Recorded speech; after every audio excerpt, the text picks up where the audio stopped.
Welcome to Growth Mindset University. My name is Jordan Paris, 21-year-old author and host of this show. And with this show, you and I will embark on a journey to learn the things that we should have learned in school, but did not, so that we may take control of our lives while fulfilling our visions of success. Each episode will feature a brand new lesson, and now it's time for today's lesson. So put your thinking cap on because school is now in session. When I wanted to start a podcast, I had no clue what I was doing, and I made so many mistakes along the way that I just wish I knew about earlier. I wish someone told me these things earlier. And so what I've done is I have prepared a completely free resource for everybody. It's called Podcast University. It solves for all of the unknown variables when it comes to starting your show or even taking your show to the next level. I talk about in a very, very concise manner. It's very quick to read what microphones to use, what headphones to use, what software you should use to record your remote interviews, and the microphones that you should use to record in-person interviews as well. What software you should use to edit your show, what branding assets you need to take advantage of, where to host your podcast, like how do you get it on Apple and Spotify and everywhere else. I've got it all there for you on Podcast University. Again, completely free, and you can go to jordanparis.com/PU to get your show off the ground, take it to the next level, avoid all of the stress of figuring it out on your own. Podcasting has absolutely changed my life, and I know it will do the same for you. Now, one last thing before we get into it today, make sure that you are subscribed to the show, Growth Mindset University, wherever you are listening to this podcast. Everything we do here is to help you learn so that you can do all that you were created to do, so that you can maximize your potential and who you are. As cliche as that sounds, we have interviews with New York Times Bestselling authors and really just the most successful people in the world every single week. 2 times a week, we have those interviews. So we don't want you to miss it. Make sure you go do that. And now, without further ado, please enjoy the show.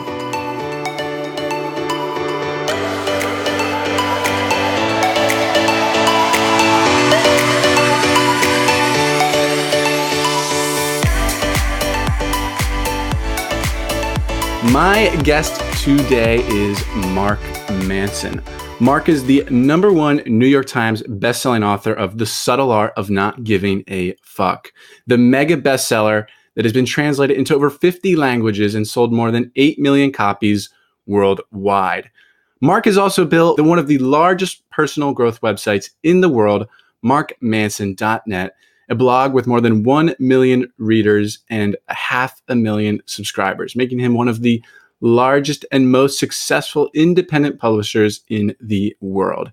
His writing is often described as self-help for people who hate self-help, a no BS brand of life advice and cultural commentary that has struck a chord with people around the globe. His writing has been published in Time Magazine, Forbes, Vice, and CNN, among many others. And The Subtle Art is one of the most popular books of the 21st century. And it's been one of Amazon's top 10 most read books for the past 101 weeks. I believe since that list came out 101 weeks ago. His new book, Everything is Fucked, a book about hope, is available right now. Mark Manson, welcome to the show. Thanks for having me. It's good to be here. So we're going to talk about your new book, of course, but first let's talk about you. What were you doing before you were writing books? Oh man, I was running some websites, trying to make a quick buck, and traveling around the world, partying too much. That's basically the long and short of it. I did the. Have you read 4 Hour Workweek? Yeah, it's actually right behind me on my favorite shelf, right next to, or close to next to your book. That's my favorite shelf right there. No, nice, Yeah, nice. so it's there. Yep, I've read it. Yeah, so I read that when it came out, and I was like, oh damn, I want to do that. So I spent a few years doing the online marketing thing and living all over the world. And after a few years, I realized, like, you know what, I'm a mediocre marketer, but I seem to be good at this blogging thing. So let's stick with that. Was that 2008 about? That was 2011. When I made the conscious decision to switch to blogging full time around like 2010, 2011. Okay. So throughout your 20s, you were traveling around the world. Is that right? Yeah. Dude, that is something that I'm 21 years old. And as soon as I'm no longer tied to a location with school, unfortunately, Yeah. it's been my plan for quite some time, because that book impacted me in a similar way to set off on a similar adventure. And I mean, you visited 60 countries, or lived in 60 countries, so to say, and you speak what, how many languages? 2, 3, 2.5, what? I'd say 3, and then I know bits and pieces of a few more. So Okay, we'll call it 3.5. So, what are some of the biggest things that you have learned from traveling the world, and do you recommend that for people? absolutely. I think your 20s is the best time to do it for a few reasons. One is that you're still young enough that you're not tied down by a ton of obligations. So, when I started, I didn't have a mortgage. I didn't have a kid. I wasn't married. My parents were healthy. And I think once you get into your 30s and 40s, a lot of that stuff starts to kind of like, I don't want to say hold you down, but basically you start accumulating commitments and obligations that make it more difficult to kind of just run around like that. The other thing that I think it's so great about doing it in your 20s is that you're still pretty young and impressionable, and still like trying to figure out who you are. So being exposed to all these different cultures, like, it just taught me so much about my own values and what kind of person I want to be. Because you go to China and you see that they live completely differently than us, but they're still normal functioning people, so you start to realize that a lot of the stuff that you grew up with isn't as universal as you thought it was. And a lot of the stuff that you thought was, maybe unique to your culture is actually universal. Right. Well, I like what you say about, 20s is the time to do it, because something that Seth Godin talks about in a very similar respect is that now is the time, your college years, it is the time to make a thing, to do a thing and put it out into the market and see if people like it, just to try your hand at running a business when you have less obligation and responsibilities, so to say. So I totally agree with you there, because once you get into your 30s and 40s, I mean, you have it's hard to I'd imagine it's much harder to travel the world with a family, rather than doing it on your own. Were you doing it on your own like the whole time, or were you bringing friends? Or I did it on my own for about 3.5 years. I mean, I would do trips with friends and things like that. And then I met my wife about 3 or 4 years into it, and then she and I did it together for about 2 years. And it's a completely different.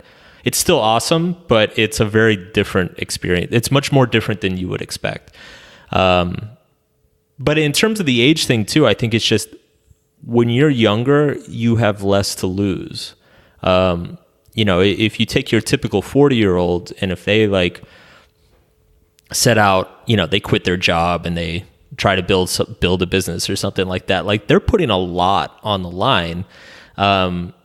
Whereas, one of the things that inspired me to start was I was 23 and I had like an awful desk job I hated. And I asked myself, I'm like, well, if worst case scenario, I try to start this online business thing and I fail. And I come back a year later to the same shitty desk job that I hate. Like what is the worst case scenario here? I mean, instead of a 23-year-old with no job experience, I'm a 24-year-old with no job experience. Like, you basically lose nothing as long as you're willing to just wait an extra year to like start your career. So I was like, yeah, that's a no-brainer, because I'm not going to have like that equation is not going to be the same in 10 years or 20 years. So yeah, take your shot early. So you had the shitty desk job for a year? Yeah, not even. I think I made it 3 months. What was it? I had an entry-level position at a investment bank. I don't know why. I played a lot of poker in college, and I was good with like math and probably like doing math in my head. So I was like, well, I guess I should take some classes on finance or something. And then, of course, you take those classes and then you get out. You're like, well, what kind of job can I get? And all my friends who from school were getting jobs at banks. So that seemed like the thing to do, but it was awful. It was not for me. Yeah, no, it's not for me either. I mean, I learned very early on. Granted, I wasn't working in an office or anything, but from ages 16 to 18 and a half years old, I was working in a restaurant as I worked my way up from busser to server. And then I eventually flamed out as soon as I got promoted to server, because it was like too much responsibility and I didn't know how to talk to people. I was like, oh, I'm like Vanessa Van Edwards says, I'm a recovering awkward person. And at that point I was full on set awkward person. So it was a rough go of it, but I got out of there and I was like, never again, never will I work for anyone ever again. And so I've been on this journey for 3 years, and I'm so thankful that I'm so far along the path, and I'm going to get out of college in a year, and I don't really want that job. But anyway, moving on. We are, you when you were in college, you were the party guy, right? Mm-hmm. Would your friends find it surprising? Do they find it surprising that you are as successful as you are today? Yeah. Especially considering too, I'm not trying to put you on the spot, but I mean, you wrote it about in your book, so it's fair game, but you were kicked out of school at 13 for dealing drugs, right? Yeah, although the joke with that is that I was entrepreneurial at a very young age. I think some of my closer friends, I think, aren't as surprised. Like the people who have known me for a really long time and know me really well aren't as surprised. But I think definitely a lot of the people I knew in college and in my 20s are a little bit shocked. And part of that is on me, that I just kind of existed in this very superficial and shallow, I guess, plane of social existence for a number of years. But I think part of it too is that they just can't square, and they saw all of like the dumbass things that I said and did, and they just can't square. There was a girl I dated in college who messaged me recently, and she's like, every time I get on Facebook, there's somebody posting a quote of yours, and she's like, every single time I just like remember this like awful and stupid thing you did when we were like 21, and she's like, if only they knew. What was the turning point? Like where was the growth happening? When did that happen? Well, I think, like you, I'm a recovering socially awkward person. Oh, good. Yeah. So I think, a lot of the partying was,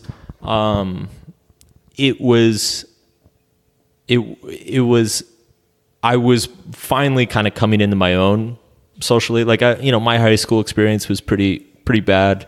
And once I got to college, and with the help of a little bit of alcohol, I realized that I could talk to more people than I thought I could talk to. I was liked by more people than I thought I was like. I was liked by more girls than I thought I was liked by. And that was very intoxicating for a while. And so, the whole school thing never really held. Like, I was always that kid that should have been making straight A's, but was making like B's and B pluses because he didn't do his homework. And it's so most of my focus at that time, I didn't feel like school was really developing me as much intellectually as I wanted. And so I think the social outlet was the exciting area of growth for me. And so I think for a long time it was, I joke about how much I partied, but I think it was a form of growth for me. It helped me develop my confidence, helped me develop my social skills, helped me develop my intimacy skills, got my first girlfriends and all that stuff. And I think it wasn't until my later 20s that it actually started to hinder me more than help me. It's one of those things that I think I held on for a little bit too long. And by the time I was like 28, it was like, all right, dude, calm it down a little bit. Right. So further along your journey, though, you start to hit on it in terms of intimacy and dating and having girlfriends for the first time. You ended up writing a book in 2011 called Models, and it's all about attracting women through honesty. So you wrote a book about dating. Why'd you write a book about dating? You consider yourself successful in that area? Yeah, I mean, I became, if you imagine somebody who's like hasn't eaten in 3 or 4 days, and then you like give them an all-you-can-eat buffet like that. Like I feel like my life up until I was about 20 or 21, I was a little bit starved of affection and intimacy in my life, and then as soon as I found that like women liked me, I went to the other extreme. I overindulged, and I became a little bit of a douchebag. And it's I think so. The story behind that book, and I'm very proud of that book for a number of reasons, which I'll explain. But the story behind that book is that, so when I started my online businesses in 2008, it was kind of like just throw everything at a wall and see what sticks. And I would just build WordPress sites and try to optimize for keywords and put some content up and try to like see if anybody spent any money. And one of the sites, because I was a single 24-year-old, I was a little bit obsessed with my dating life. Like one of the websites I put up was dating advice. And I just wrote about my experiences there. That's actually my first blog ever, was just me writing about my dating experiences in my early 20s. And that was the one that actually stuck. That was the one, I mean, it made, after about a year or so, it made as much money as all the other sites combined. And then by like 2010, I just started shutting down all my other projects to focus on it. And the thing about that time, I don't know how aware you are of like the whole, like that book, The Pickup Artist, and oh yeah, it's actually right here, the game. Yeah. Yeah. And then I have the truth there as well. If I pull it out, the whole thing's gonna collapse. But that's fine. I'm like, I know, I'm very familiar. Yeah. Okay, so the Neil Strauss books and everything. So that was like peak pickup artist time. And for people who don't know what pickup artist stuff was, is that Neil Strauss wrote this book in 2005 called The Game, and it basically talked about this kind of this like underground community of dudes online who essentially traded pickup lines and like little strategies and stuff to like get dates and all that. And the book became a huge bestseller, and as a result, that little underground community became this huge commercial industry. From like 2006 up until probably 2011 or 12. And so running my dating website, most of my early readers were guys from that community. Uh-huh. And I read Neil Strauss's stuff, and I like, I went to a bar and like, asked a girl like, who lies more, men or women? I tried some of that stuff. Yeah. And it was terrible. Like none of it worked. And it also just made me feel like really icky. Yeah.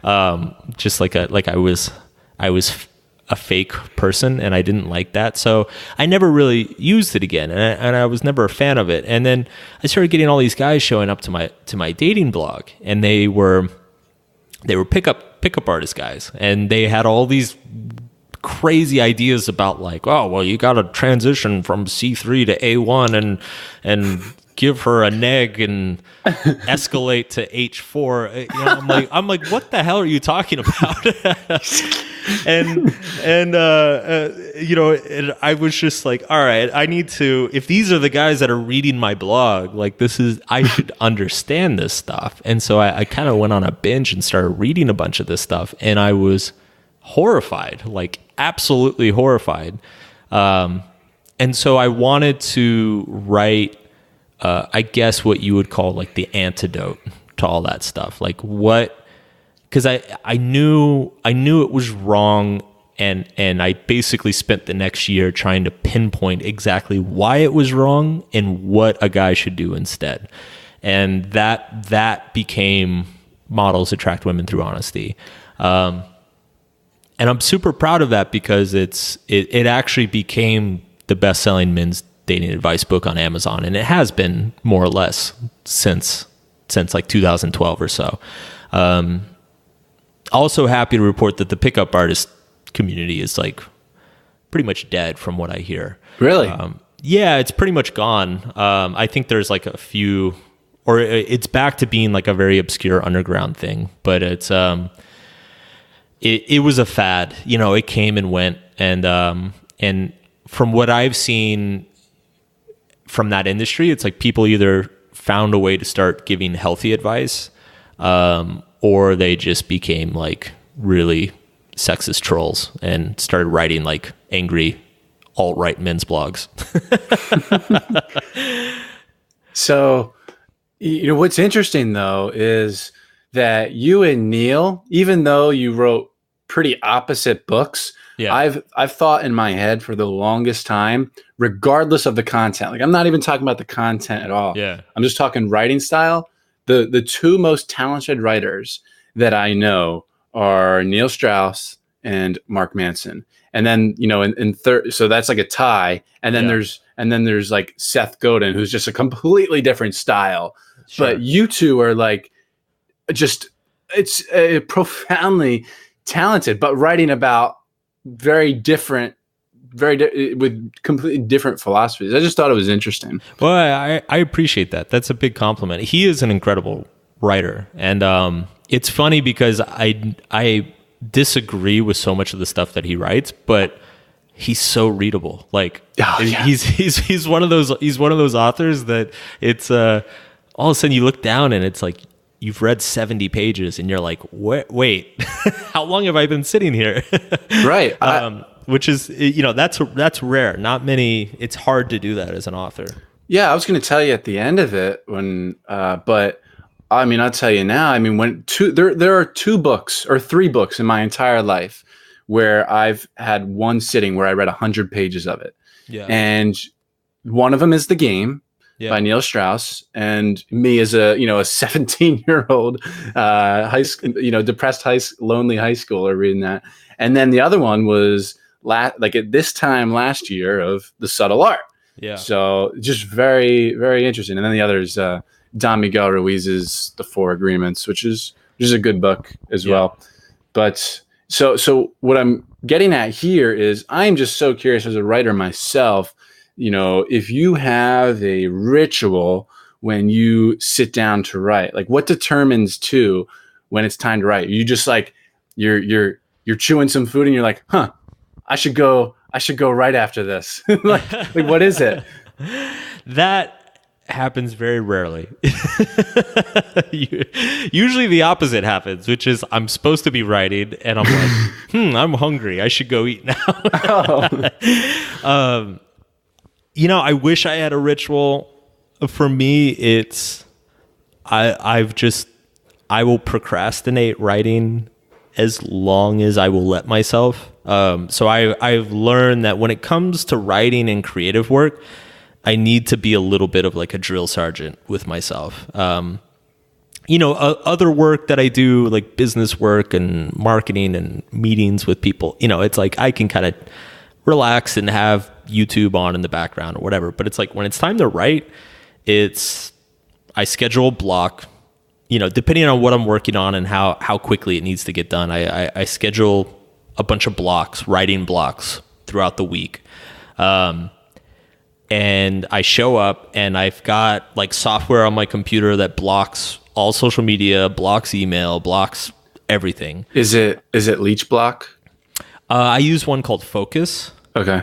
I've used a few, and Focus is my favorite for a couple reasons. One is it's got a hardcore mode, so you can't like turn it off. Oh, genius! And you can schedule it in advance, so I can go in on Sunday night and be like, okay, Monday from 8 to 12, and Tuesday from 10 to 4, and et cetera, et cetera. And then you can give yourself a certain amount of breaks per day. So I give myself 20 minutes break time each day. So you can go there and you're like, I think I'll take a 6-minute break and check my email or whatever. So I do that, and then I find that I have to do that. I basically have to remove all distraction. I have nothing in I have no furniture. You can see me, right. The listener cannot. There is nothing in my office. It's basically just hundreds of books on the floor, and it's that's what it takes. And I have to be really hard on myself. Like don't get up and go get a snack. Don't get up and don't leave my phone in the bedroom in the other room. Because if I don't do that, it just doesn't get done, and it just makes the writing process like so much less pleasant if I'm not like completely locked in. I 100% agree. The scheduled time blocks for uninterrupted focus are so important. I mean, I read about that in a book called Deep Work by Cal Newport. Yep. You really, it might seem like an innocent check of, Instagram on your phone, but really what's happening is, and I've talked about this on the podcast several times, that there's an attention residue still left focusing on whatever you saw on Instagram. Totally. And there's all this research to back it up, and it's not as innocent as you might think. And even the snack too, like when I was writing, when I was writing my book at this time last year, I lost 10 pounds, and and I still haven't gained that weight back. I went from 154 to 144. Like I'm not that heavy, and I lost that much, Wow. So, but it was really in the name of uninterrupted focus and keeping that flow state. So important. Yeah, it is, and it's crazy. I mean, speaking of that research, I've read recently that even they've got research that they found that even like having your phone in the room, like even on your desk, it causes anxiety and stress. And like they found that like if people who go to dinner and put the phone on the table are less like listen. Yeah, they don't listen as well to the other people. Oh yeah, it's crazy. It's it's a weird time. Well, yeah, dude. When I am, my family lives 1,000 miles away at this point. But when I'm having dinner with my family, they know, Jordan's rule is no phones on the table. It's like, what you're saying by putting the phone on the table, and you've probably seen this in one way or another with Simon Sinek's viral interview. Like what you're saying by having that phone on the table is you're just not that important to me. You're not that important to me right now. So I'm a stickler with it. And I saw too, along the same lines of the research you're talking about, that in students' test scores or grades, like merely having the phone on the table resulted in a lower grade. Wow. Yeah. So interesting for sure. So, you started blogging, and, one of the first things you did was write about dating. Was it the first? Why did you start blogging though? I started, so back in those days, back when I was your age, these days it's all about podcasts and YouTube. And back in those days, blogs were like the big new thing. So blogs were like the YouTube in 2008. It's like everybody was going crazy about it. Everybody was like, oh my God, you have to have a blog. And Google actually, the kicker was that it was discovered that Google's algorithm was rewarding websites with blogs disproportionately to sites without blogs. So it before 2008, it was all about, you just built like a landing page that, convince people to buy something, and then hope people link to it, or like went out and paid people to link to it. Then when blogs came along, it's like you wrote content, and the idea was to have the best content. Then Google would reward you, send traffic your way, and then you could make money without having to pay anybody anything. So yeah, as soon as I found that out, I put blogs on all my websites and would write up these like, crappy little 200, 300 word posts, to try to get the traffic juice flowing. But it was with the dating blog, because I was so personally invested into it. Those 200 or 300 word posts actually became like 2,000 word posts with some crazy story that I had that last Saturday night with some girl I was seeing. And that's why it took off. Mm-hmm. So in 2017, I remember hearing this a very long time ago, probably when the interview came out, but in another interview when you were talking about blogging, you said blogging is in a recession right now. Yeah. And now here we are 2 years later. The same holds true, right? Has that changed? No, it hasn't changed at all. Has it gotten worse? I think it's gotten worse. I think it's a combination of, what really killed it, Facebook did a big algorithm change in 17, and that really hurt blogs. But I think now it's just people, YouTube is getting so good, Netflix, Hulu, like they're all, like all the video content sites have gotten so good now. And podcasts are getting so good that and on top of that, all the newspapers are getting so good. Like it used to be, as a blogger in like 2012, I knew more than the people at the New York Times knew. I knew how to get shared on Facebook. I knew how to create a clickbait title that would get me that would go viral on Twitter. Like the New York Times didn't know how to do that. And so all the bloggers had a leg up on traditional media. The problem is that traditional media is caught up. So it's like, if it comes down, if Facebook has to choose between showing me or the New York Times to people, like they're always going to show the New York Times.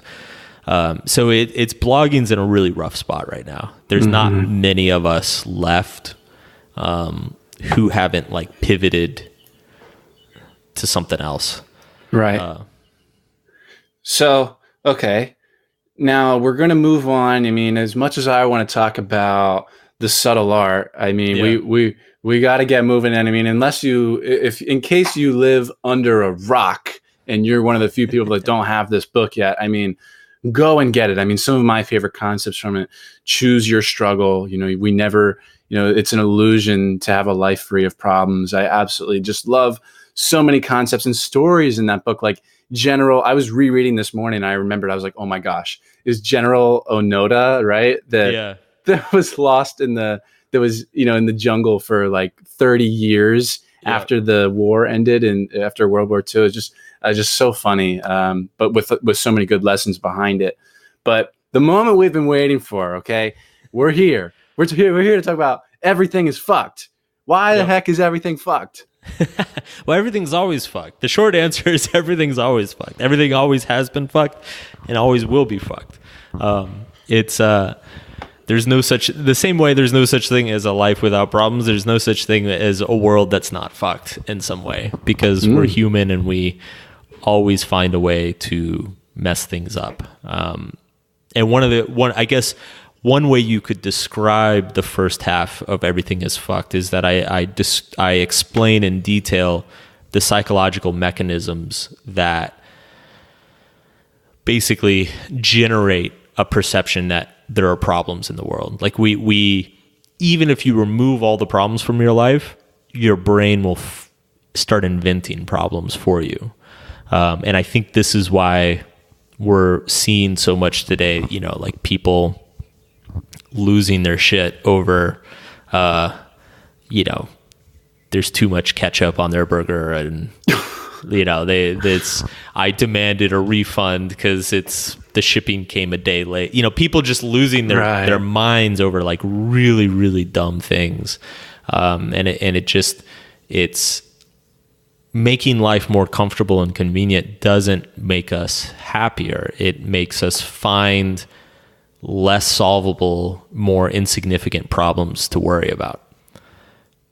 Mm-hmm. So the subtitle though is a book about hope. Why is it's almost like the title's almost a paradox. Totally. It's I mean it is. Why not almost? It is. It is. It's it's similar to Subtle Art of Not Giving a Fuck. Like there's nothing subtle about not giving a fuck. It's everything is fucked, a book about hope. So my argument in the book is that when we're generating these problems in our minds, we always need some perception of hope to kind of sustain us. If we ever lose our hope, we give up. We don't see any purpose to continuing or getting out of bed in the morning. So like hope is a very fundamental kind of fuel for our psychological machinery. And I guess one of the points that I make is that if our problems are becoming more frivolous and insignificant, then it becomes more and more difficult to find hope for them, to maintain hope in our life. And when you start thinking about a person without hope, it's like everybody thinks that depression is like sadness, or anxiety is being afraid of something. And I make the argument that really like what depression is, it's not sadness. It's an absence of hope. It's a crisis of hope. It's like you don't see any better possible future for yourself. And so that removes all motivation. Everything becomes meaningless. Similarly, like anxiety is also a crisis of hope. It's the feeling that there's nothing you can do to make things better.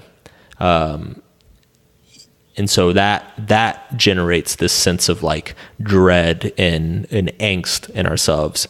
And so it's kind of a look at, if you zoom out a little bit, it's a look at why, if everything is so good in the world, if we have all this amazing technology and we're living longer and we're safer and there are fewer wars and the world is wealthier, which all is true, like why are we having so many mental health issues around depression, anxiety, drug overdoses, suicide? Like all of those things are rising very quickly, yet materially the world is better off than it's ever been. And so the book is just an investigation into why that is. Yeah, that's something that I've been seeing half of that for a really long time, and the other half of it, but not really putting it together. And I'll explain.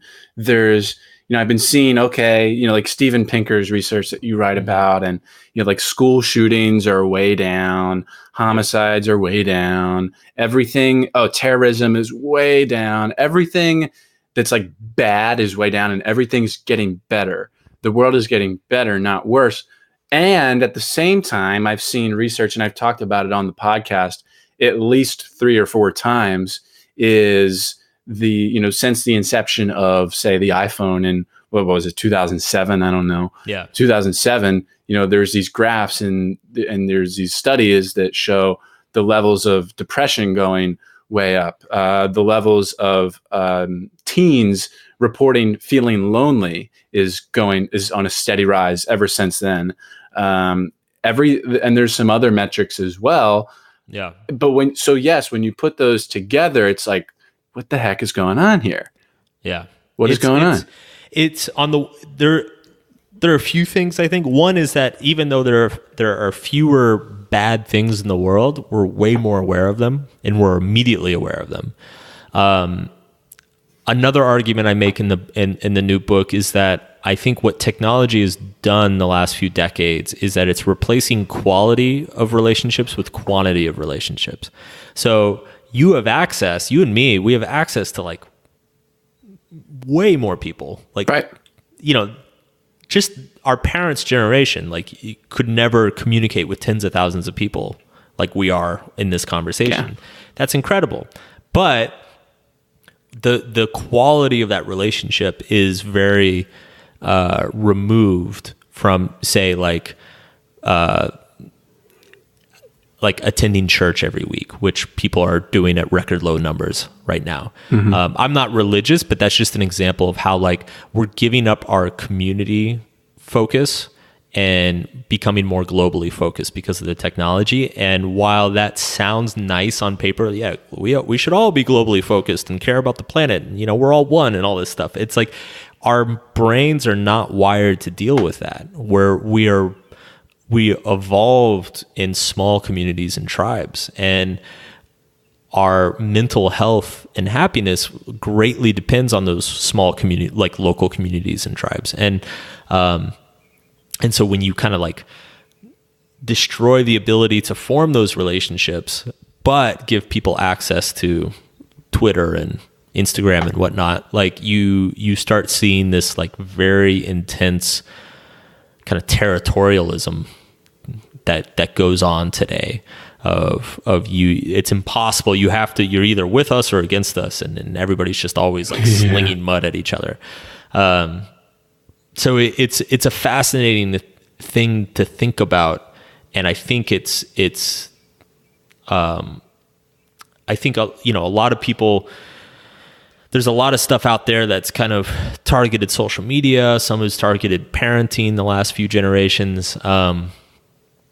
I look at it from more of a macro, like just how is information shared and understood over the generations, and how it's very likely that we have been like psychologically overwhelmed. We have too much of a good thing. I was just going to say, yes, too much of a good thing, you say, can psychologically eat us alive. Yep. Right. Absolutely. It's it sounds pretty dismal and bleak, but it is it is a book about hope. So it is. I look at it. I think I look at it a little bit differently than most. I mean, it's in my opinion.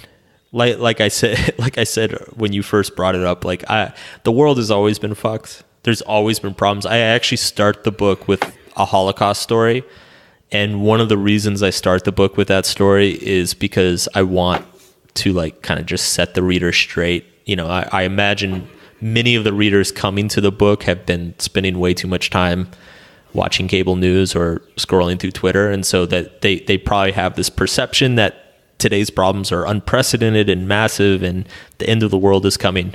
But it was only a few generations ago that it was so much worse. And the problems were so much bigger and so much more intractable. And I think the only thing that changes throughout history is that the nature of our problems evolves and shifts, and away from physical conflict. And the challenge of our age is more psychological conflict. Mm-hmm. Right. Yeah, it's interesting. I mean, going back to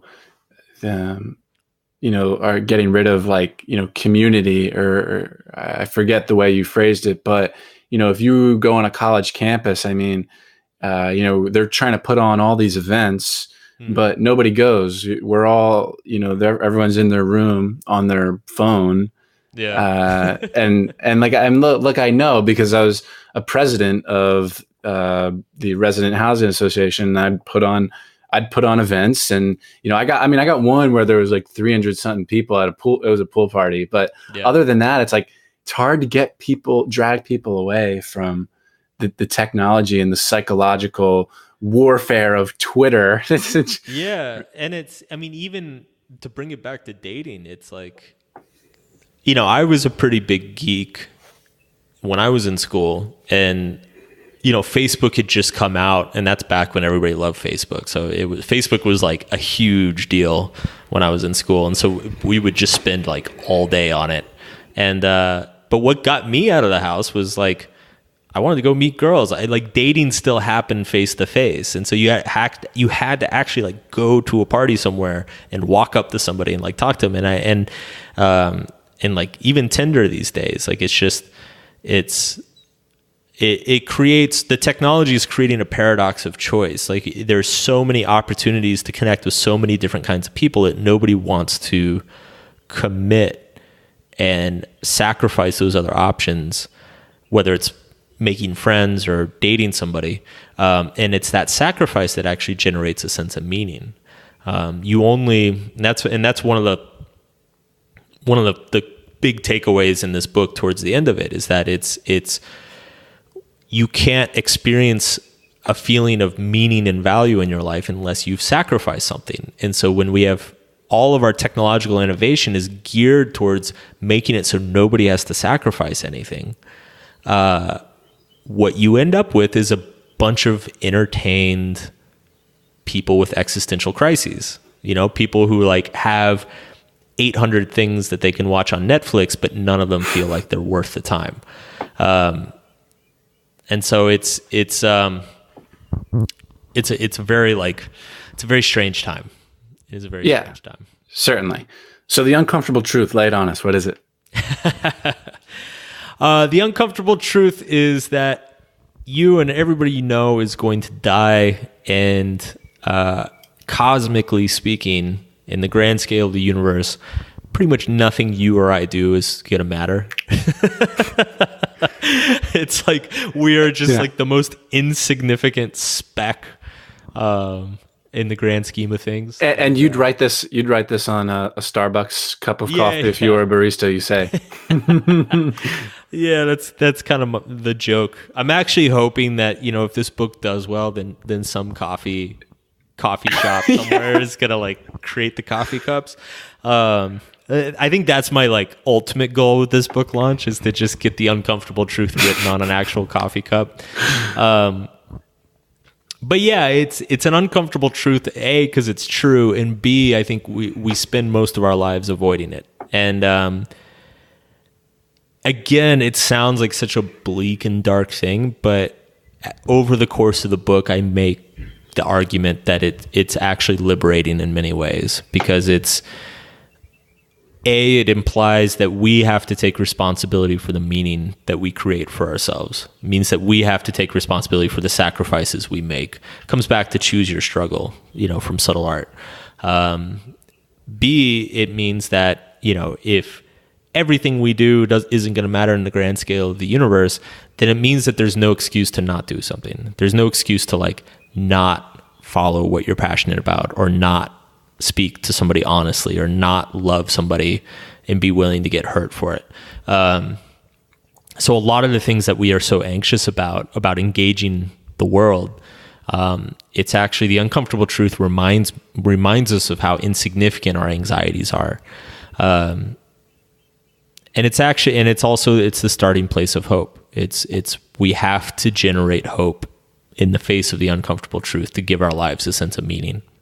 Certainly. I've thought about this before. I mean, I'm going to do it when I'm feeling overwhelmed, or, my seemingly large problems that aren't so large, begin to arise and bubble to the surface. I'll go outside at night and look up at the stars, and I'm like, oh, wait, when you do look, not for like a minute, but like 30 minutes, you really start to think about it, and learning about how vast our universe is. Back in 9th grade earth science was just the most fascinating thing to me.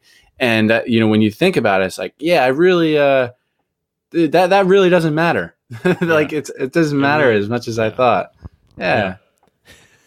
Love it. So it's like I think one of the things that I said in Subtle Art, which is that any problem you're having, even though you think like our minds have a way of making us think that our problems are very unique and they're our own.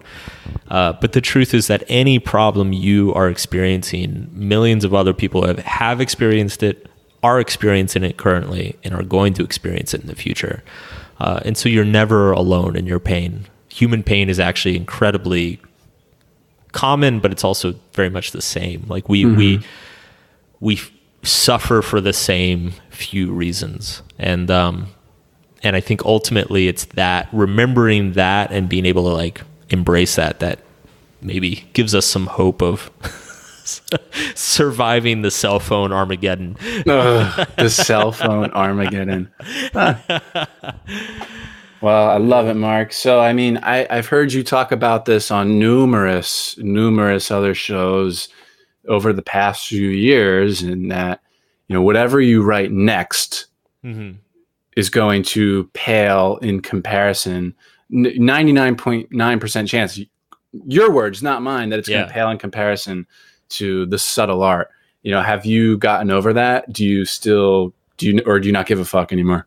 I kind of don't give a fuck. I mean, it was an interesting process. I think after subtle art blew up, it really messed with my head a little bit, because it doesn't feel good. You know, I think it starts from a very young age. You know, if you think about like coming up through grade school and even through college, it's like everything you do each year is a little bit better than it was the year before. Like, and I don't just mean like, you know, it's like you're further along on the path. I just mean that you're smarter, you're more successful, you've earned more respect from your teachers and whatnot. And that kind of continued into the real world. Like I started my business, and it was every year I made a little bit more money.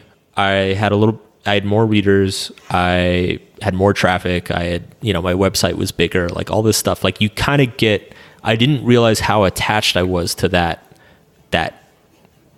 growth, I guess, that measurable growth. Right. And subtle art completely screwed that up, because it's sold so many damn copies that it's basically just never going to happen again. And I know that might sound pessimistic to people, but it's like, no, you don't understand. I just don't see why this one isn't going to. You know, I would love it to. I think it is. I mean, I have it. I've had it for over a month and a half, and it's open right here. I got it. I mean, it's so timely too. I think it's got a good shot, Mark.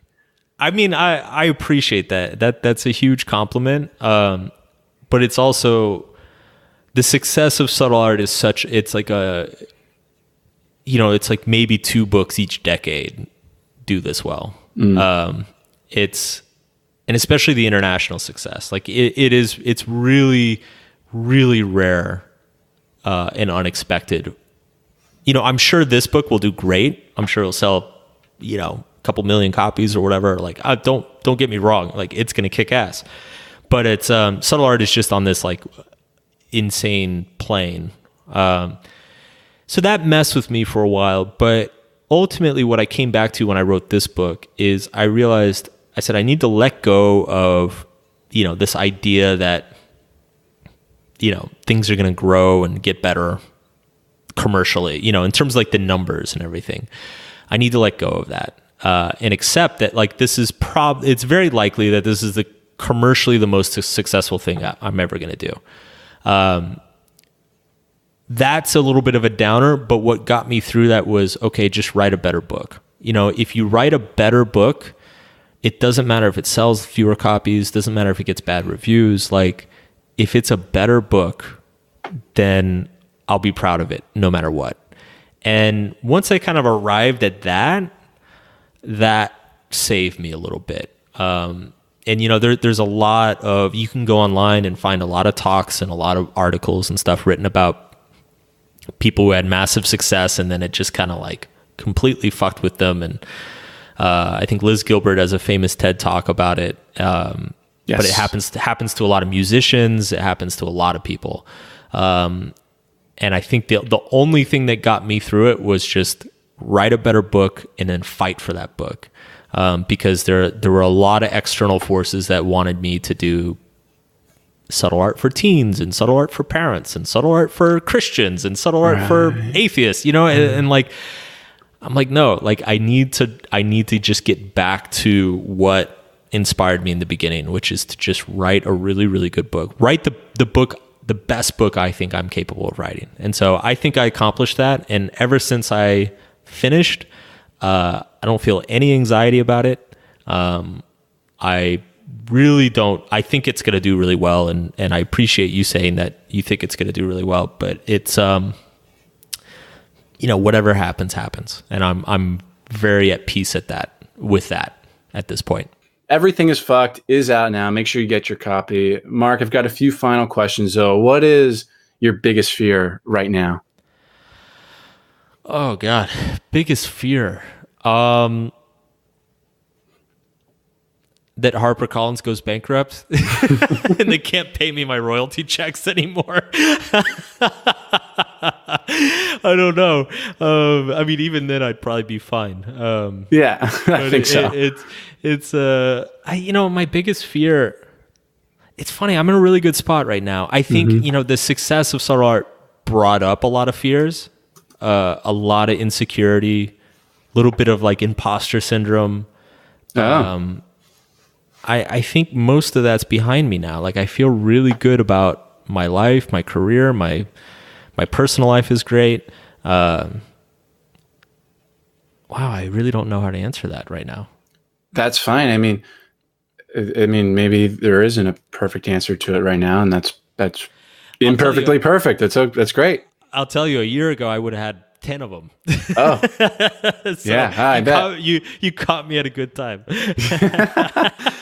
So, but now I imagine though, I mean, because life is not all sunshine and rainbows. I mean, sure. And I feel the same way. I mean, like we do invent things that are wrong from time, we invent problems from time to time. And I feel the same way. As great as my life is and as exponentially better than it was in high school just a few short years ago, there's still sometimes, from time to time, there's still down moments and even more rarer, but a down day.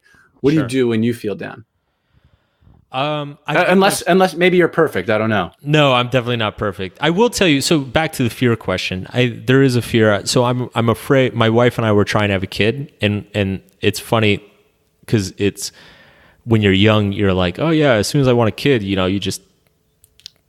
you spend your whole life trying not to have a kid, that you're like, right. You just assume that as soon as you want one, it'll just kind of happen. But it's funny. There's so much anxiety around it. Like it's as soon as, cause it's, you start trying and then a couple months go by and you're like, well, shit, nothing happened. And then like another couple months go by. And so then you start getting really anxious, and it's funny cause a lot of I've talked to some friends who have kids and they're like, this is totally normal. It takes a year or two, whatever, don't worry about it. So, but that's an anxiety that's in my life right now. But to answer your question about, if I'm feeling like crap, but one day or something, well, one thing I've learned to do is give myself permission to A, feel bad, and B, just like to just kind of take a day for myself. I think, I used to be very hard on myself. I used to think like, oh, I shouldn't be feeling this way, or like, oh shit, well, if I had been doing this better or working on this or, doing that, this never would have happened.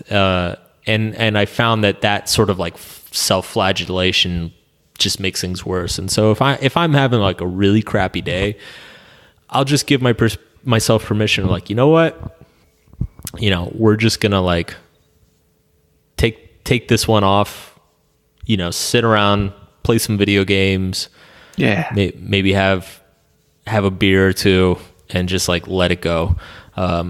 Start anew tomorrow. So I think it's self-forgiveness, I guess, would be a better way of putting it. Fantastic. What areas of your life are you looking to improve over the next year? I'm like taking a lot better care of my health this year. That's good.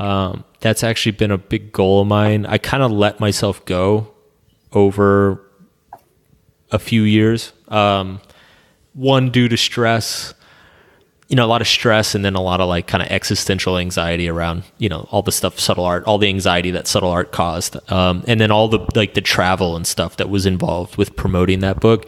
I fell into a lot of bad habits. I got out of shape. I gained some weight. I started feeling crappy. So I've never been like a really, really healthy person at any point in my life. And I feel like this is the first time in my life that I'm like emotionally put together enough to do it. It's like I'm an emotional eater. Like when I get stressed or depressed, I eat a lot. When I get stressed or depressed, I drink too much.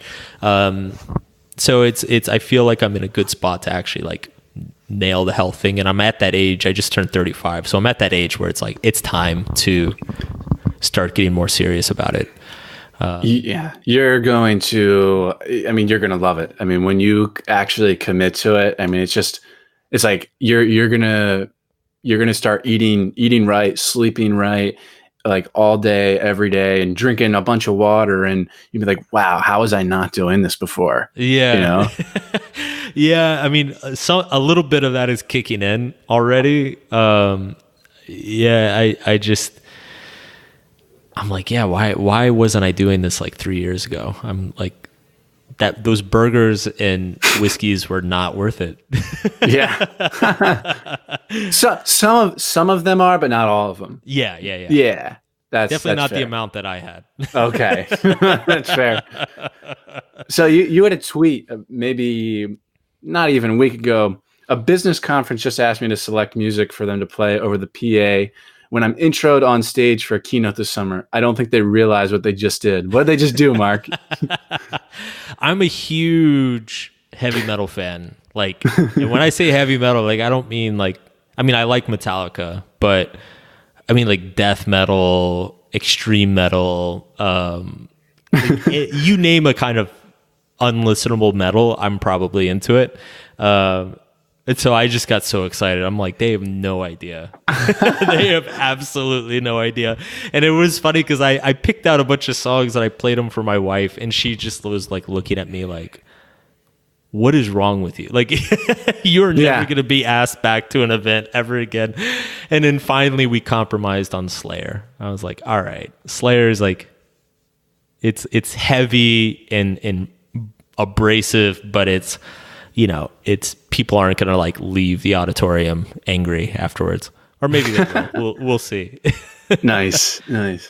So Mark, this has been a fantastic conversation. People can, as I mentioned, they can get the book right now. Everything is fucked on Amazon, Barnes and Noble, literally everywhere. Hard to really miss it, especially if you just Google your name.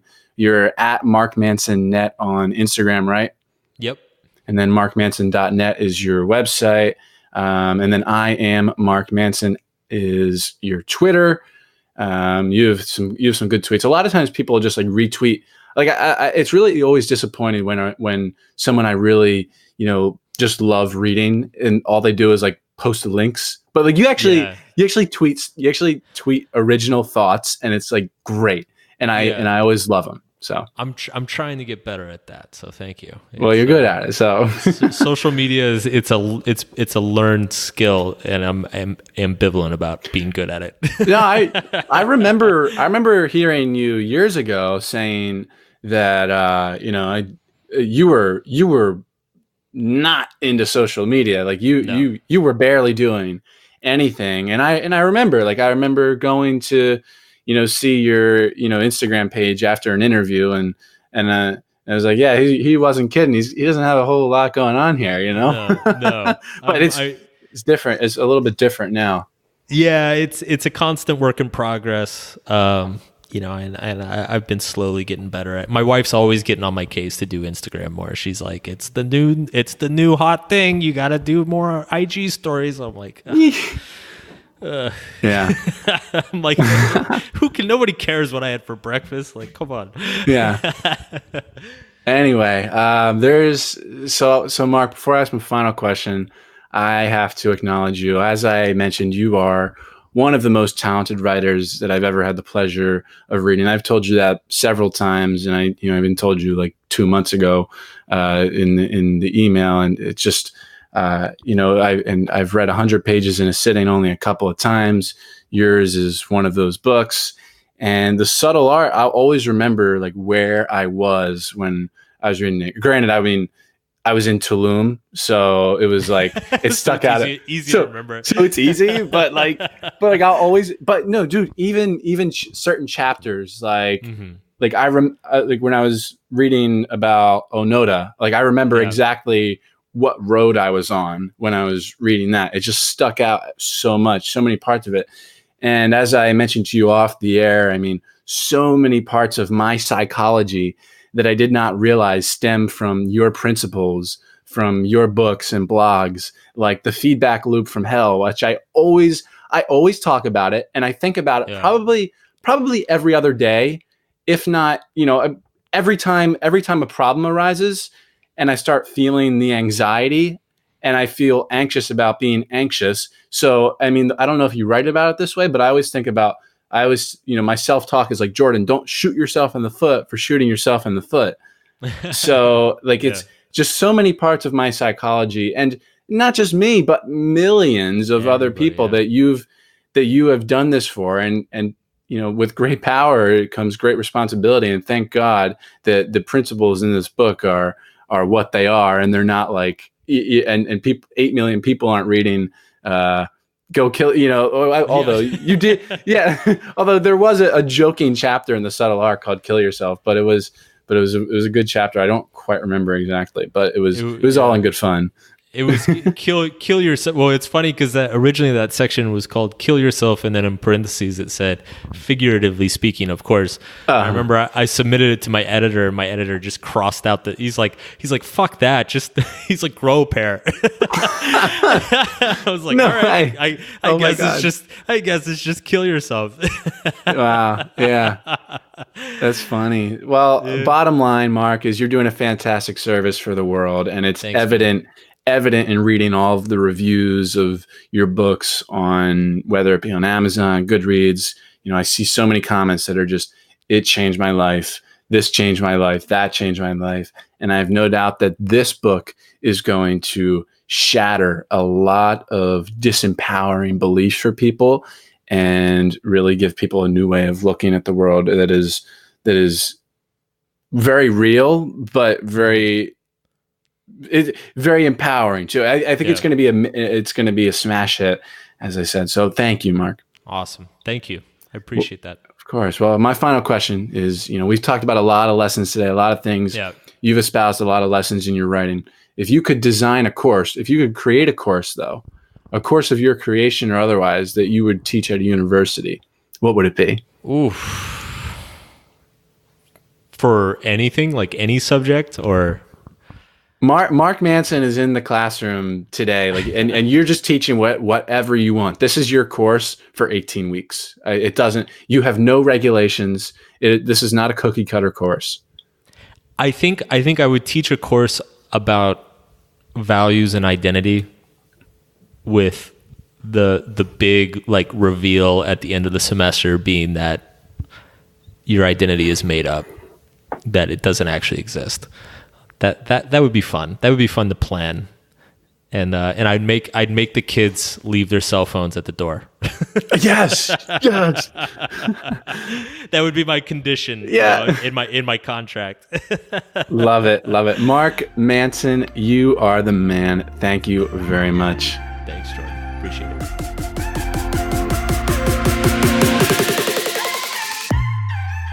There you have it, my friends. This has been another episode of the Growth Mindset University podcast. Now, if you enjoyed this one today, there are a couple of ways that you can give back. The first is, of course, to leave an honest rating and review in Apple Podcasts or iTunes. You can also take a screenshot of this and share it out on your Instagram story and tag me at J_Paris_ and tag our guest as well, and we will absolutely give you some love. And then, of course, if you want to start your own podcast, a podcast like this or any other podcast that you envision, you can go to jordanparis.com/PU to get free access to Podcast University. All right. I love you all so very much. And until next time, my friends, make every day count, live to learn, and grow to give.